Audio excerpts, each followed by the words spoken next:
Couch, blanket, the window cracked just enough, the gentle warm light of the afternoon sun, your favorite coffee invites you. Your phone's on silent, and for the first time all day, your brain finally stops buzzing.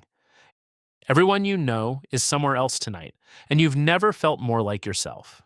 There's an actual psychological reason for that, and it changes everything. If you're someone who gets genuinely more excited about a Friday in pajamas than a Friday out, who cancels plans and feels relief instead of guilt, who has a favorite spot on the couch that might as well have your name on it, welcome. You're about to feel very seen. Because today we're breaking down what's actually happening inside the minds of people who love staying home. The ones society calls boring, the ones science calls something else entirely. Let's start with the label. You've heard it. Boring. Antisocial. The friend who always bails. The culture has decided that a good life is a busy life, filled with plans, events, social proof. And if your ideal weekend involves zero obligations and a documentary, you must be doing something wrong. Except you're not. And the science behind why you're not is actually fascinating. Psychologists call it optimal arousal theory. Basically, every nervous system has a sweet spot, a level of stimulation where it functions best. Some people need a lot of input to hit that zone. Noise, movement, crowds, chaos. Others reach their ceiling much faster. For them, a calm environment isn't a luxury. It's the only setting where their brain actually runs well. That's not laziness. That's not fear. That's your neurology telling you exactly what it needs, and you listening. And this isn't some niche finding buried in obscure journals. Arousal theory has been studied since the 1960s. It's one of the most replicated ideas in personality psychology. Hans Eysenck showed decades ago that introverts have a naturally higher baseline of cortical arousal. Their brains are already busy. Adding more stimulation doesn't energize them, it overloads them. So when someone tells you to just get out more, what they're really saying is ignore the data your own nervous system is giving you. And that's genuinely terrible advice. Not opinion, neuroscience. And there's one specific thing about how homebodies process the world that explains almost everything. Why they cancel plans, why they need control over their environment, why their inner life is so unusually rich. But we'll get there.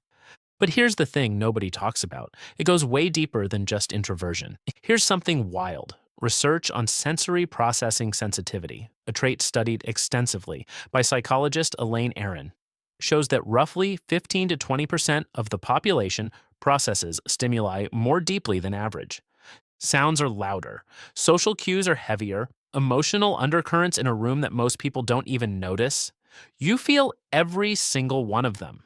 It's not that you're fragile. Your nervous system is just running higher resolution software, and that takes more energy.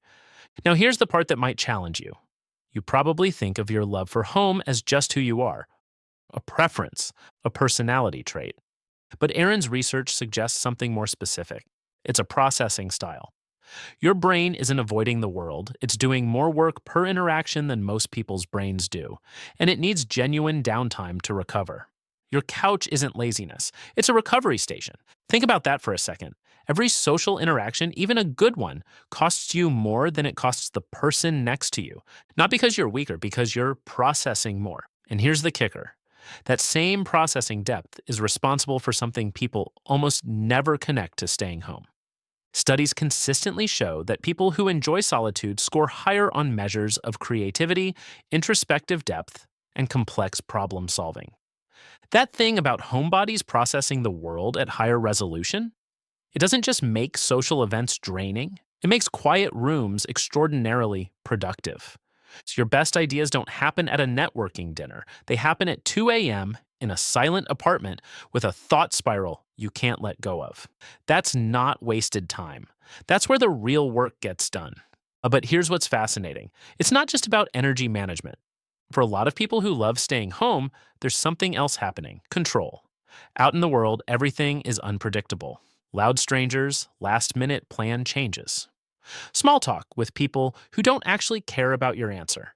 But at home, you set the lighting, you control the noise, you choose the temperature of every interaction, which is 0 if that's what you need. For people with high sensitivity or anxiety, that control isn't fussiness, it's regulation. And this next part is what explains so much about why homebodies and the let's go out crowd sometimes genuinely can't understand each other. Picture this. It's Saturday evening, your friend is texting you photos from a rooftop bar, music, people, city lights. And they genuinely can't fathom why you'd choose your apartment over that. Meanwhile, you're on the couch, the windows cracked open, the light is hitting the room just right, and you feel more present, more yourself than you have all week. Neither of you is wrong. You're just running completely different operating systems. They recharge in stimulation. You recharge in its absence. And neither side fully believes the other is telling the truth. But there's a version of this that isn't healthy. And it's the part most homebodies avoid examining too closely. And let's be honest about something. Society has built an entire aspirational culture around going out. The influencer highlights the live your best life aesthetic, the unspoken rule that a full calendar means a full life. But what if your best life is a documentary, some soup, and zero obligations? That's not sad. That's self awareness operating at a level most people haven't reached yet. But here's the thing nobody says out loud. Some people stay home for a reason that has nothing to do with preference. For them, it's not that home fills them up, it's that leaving feels like a weight they can't explain. Social anxiety, past trauma, depression that whispers quiet enough to sound like your own voice, telling you it's not worth the effort. And for those people, home becomes both a refuge and a cage, the safest place in the world and the thing that slowly shrinks it. So it's worth asking yourself honestly, do you stay home because it genuinely restores you? Or because stepping outside started feeling like a performance you can't sustain? Because one is peace, the other is hiding, and they can look identical from the outside. But for those of you who truly love staying home, who've done the honest check and know deep down that your quiet life isn't avoidance but alignment, here's what I want you to hear. You're not missing out. You're living differently. You find joy in rituals most people rush past. The morning coffee made exactly the way you like it. The favorite corner of the couch. The way late afternoon light falls across the room. Those aren't small things. Those are the things that make a life feel like yours. You're not broken, you're not boring.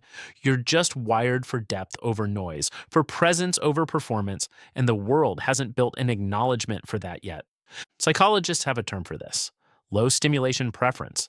It means your inner world is rich enough that you don't need the outside to constantly entertain you. That's not a deficit. That's a kind of self-sufficiency most people spend years in therapy trying to build. You already have it. You've probably had it your whole life. Here's a question worth sitting with. When you cancel plans, is your first feeling relief or guilt? If it's relief, that's your nervous system telling you the truth. If it's guilt, that's someone else's definition of a good life still running in the background. One of those is yours, the other was installed. Know the difference.